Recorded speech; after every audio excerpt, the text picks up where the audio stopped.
I've also been joined by Murtala Muhammed, who is a member of parliament for Tamale Central. He has some reactions. Grateful for your time, Murtala Muhammed. You've been blaming Dr. Bawumia over the period for our economic woes. Yesterday, the man says, listen, I am just a driver's mate, so don't blame me for your situation. That should settle the matter, right? Aisha, did you believe Dr. Bawumia when he made that statement? I want you to sincerely tell me. Do you believe any statement that comes out of his mouth? I want you to answer me that question sincerely. I don't think my opinion matters here. You tell me. Understand, if you believed him, I believe you would have just answered yes. It's very clear. First and foremost, sincerity and candor matter so much in politics. And in fact, everything you do, honesty is very important. Dr. Bawumia started his statement by lying. The first lie was that he said he solved Dumso. Actually, you know very well that Dumso was never solved by this government. And as a matter of fact, he himself admitted that yes, if President Muhammad solved Dumso, must we give him credit for something he created? So that was an admission that they did nothing as far as Dumso is concerned. Before we went into the election 2016, we never had Dumso. So that was the first lie. The second lie, he said that they created jobs and reduced the unemployment. It is very clear that he was lying through his teeth. Before the NDC left office, unemployment was 6.8. When they took over today, unemployment is getting to 15%. And in fact, from the 6.8, it never came down when they took office. So for him to say that they created jobs and reduced unemployment, that was another lie. Another lie he said was that they stabilized the economy. You know, and the city, they stabilized the city, stabilized the economy. It is very clear that he was lying because they took the city a little below four cedis to $1. What is it now? So I think that's what he's trying to tell you, that he's not the finance minister. He only gave advice. And if the advice was not taken, you can't blame him. I'll come to that, Aisha. Dr. Bawumia is now telling us that he cannot be a responsible president if you make a mistake and give him the mandate.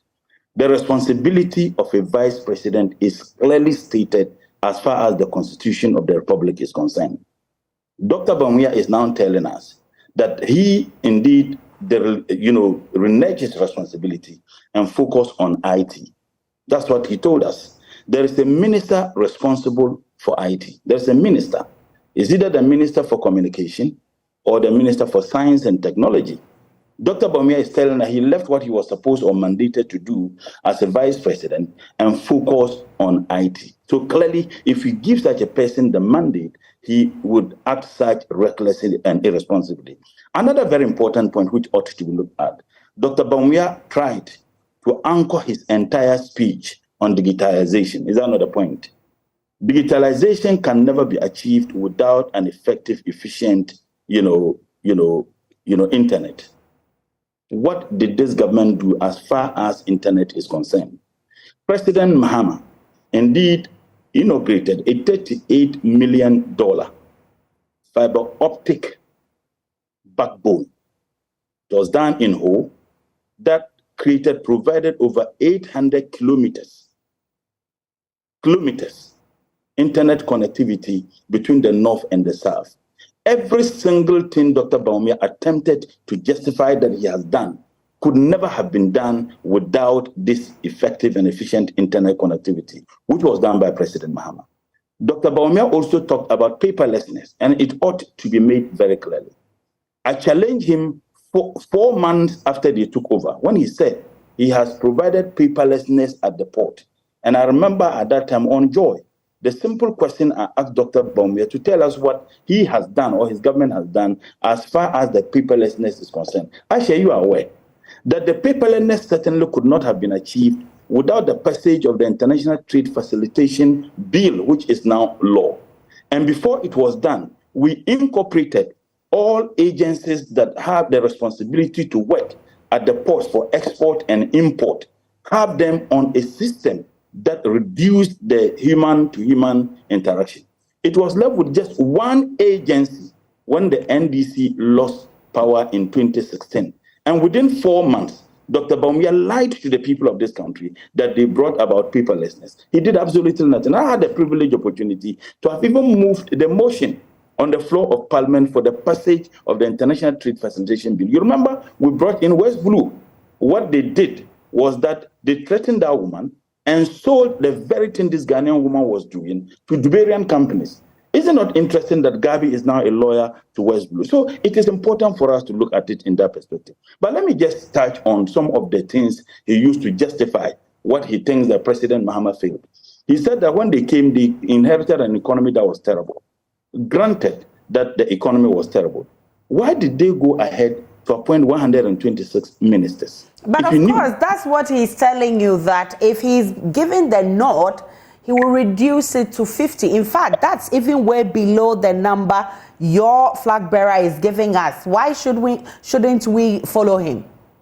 I just ask you that, do you believe any word that comes out of his mouth? And I'll give you a litany of examples where he lied to the people of this country and did the opposite. But let me look at the driver mate, analogy. If you are a driver mate of a driver who is driving recklessly, and that driver is reversing the vehicle, and the driver mate is aware that there are children seated behind the vehicle, and you shout, "Driver, driver, there are children," and he refuses to listen to you, step on the children, and they all died. And then the next day he did say, if you are a responsible driver mate, what will you do? You will quit being a driver mate to such a reckless and irresponsible driver. Your refusal to quit and continue with that mess makes you not just an accomplice, but an active participant. Your refusal to quit does not only make you an accomplice, but an active participant. His Excellency the President told everybody in this country that he made Dr. Bawumia the economic, the vice president because of the economy, that he was a novice. He doesn't know anything about the economy. And he got the economic whiskey. His wife, by the way, described him as economic whiskey. It is proven that Dr. Bawumia is nothing but economic poyoyo.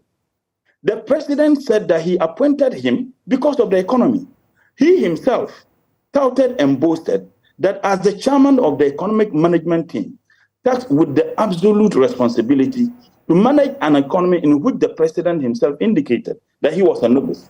You cannot attempt to insulate yourself from the mess that is created. But you see, the attempt to run away from the mess created tells everybody that Dr. Bawumia is admitting that this government failed.